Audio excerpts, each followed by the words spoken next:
విమర్శించిన ఆమె అంటే షిరిడి సాయిబాబా దేవుడే కాదు అని చెప్పేసి ఒక మహిళ అంది. అసలు ఒక మహిళా భక్తురాలుగా మీరేమనుకుంటారు?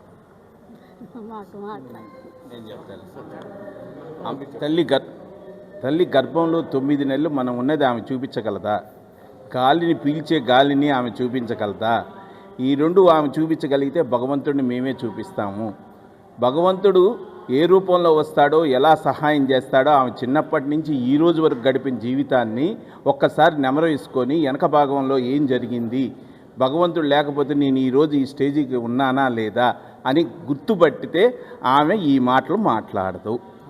ఆమె భగవంతుడు లేడు అని కాదు, భగవంతుడు ఇదేని కాదు. షిరిడి సాయిబాబా భగవంతుడు కాదు, అతను భగవంతుడుగా కొలుస్తున్నారు, అతను సాధారణమైన మనిషి అన్న రీతిగా మాట్లాడింది. నేను అదే చెప్తున్నాను సార్. గాలి పీల్చింది ఆమె చూపించగలిగితే భగవంతుడు ఉండేది మేమందరం చూపిస్తాం.